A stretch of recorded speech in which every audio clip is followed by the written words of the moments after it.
দেশের বিভিন্ন স্থানে সভা সমাবেশ, মানববন্ধন ও নানা ঘটনা নিয়ে আরও জানাচ্ছেন আবরার মাহি। রাজশাহীর পুঠিয়ায় জেলি মিশ্রিত চিংড়ি বিক্রির অপরাধে আরফুল ইসলাম নামের এক ব্যবসায়ীকে ৩,০০০ টাকা জরিমানা করেছে ভ্রাম্যমাণ আদালত। ঢাকার কেরানীগঞ্জে মোবাইল কোর্ট পরিচালনা করে দুইটি হাসপাতালকে ২.৫ লাখ টাকা এবং মেয়াদ উত্তীর্ণ ওষুধ বিক্রি ও রেজিস্ট্রার না থাকার কারণে ৩টি ফার্মেসিকে ৭০,০০০ টাকা জরিমানা করা হয়। ঠাকুরগাঁওয়ের পীরগঞ্জে রাতের আধারে ৩ কৃষকের ২ বিঘা জমি লাউ ও চিচিঙ্গার ক্ষেত কীটনাশক প্রয়োগ ও কেটে নষ্ট করে দিয়েছে দুর্বৃত্তরা।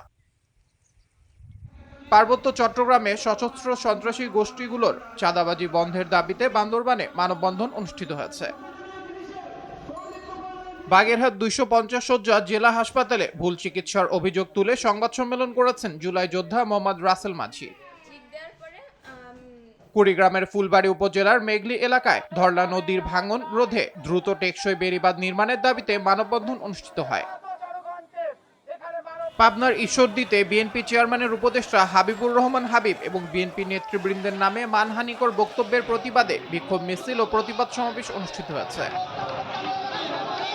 গাজীপুরের ভাওয়াল রাজবাড়ী মাঠে দীর্ঘমেয়াদী মেলা বন্ধের দাবিতে মানববন্ধন শেষে জেলা প্রশাসককে স্মারকলিপি প্রদান করা হয়েছে। বাল্যবিয়ে ও মাদক প্রতিরোধে ছাত্রীদের মধ্যে সচেতনতা বৃদ্ধির লক্ষ্যে কর্মশালা অনুষ্ঠিত হয়েছে। ফরিদপুরের ভাঙ্গায় মারুফ হত্যাকাণ্ডে জড়িত লিজা সহ সব আসামির ফাঁসির দাবিতে বিক্ষোভ মিছিল ও মানববন্ধন করেছে এলাকাবাসী।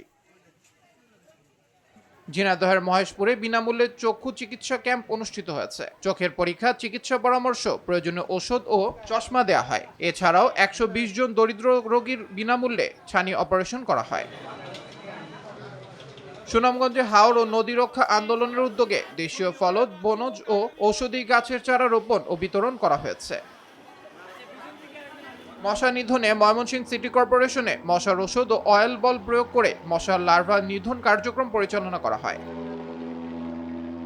বরিশালে বৃক্ষরোপণ কর্মসূচি বাস্তবায়নের লক্ষ্যে নগরবাসীর মাঝে বৃক্ষের চারা বিতরণ করা হয়েছে। লালমনিরহাটে স্মৃতিতে ২৪ নতুন প্রজন্মের চোখে গণ অভ্যুত্থানের ইতিহাস নিয়ে বিতর্ক প্রতিযোগিতা অনুষ্ঠিত হয়। নোয়াখালী সদর উপজেলার বেদেপল্লীকে কেন্দ্র করে মাদক ব্যবসার অভিযোগ তুলে বিক্ষোভ সমাবেশ করেছেন স্থানীয় বাসিন্দারা। Bangladesh red crescent society chairman বরিশালের হলিংবেরি সৈয়দ মুয়াজ্জেম রেড ক্রিসেন্ট হাসপাতাল পরিদর্শন উপলক্ষে মতবিনিময় সভা অনুষ্ঠিত হয়েছে। ধামরা উপজেলার কৃতি শিক্ষার্থীদের সংবর্ধনা ও মতবিনিময় সভায় উপস্থিত ছিলেন ঢাকা জেলা প্রশাসক মিজ ফরিদা খানম। আবরার মাহি, RTV।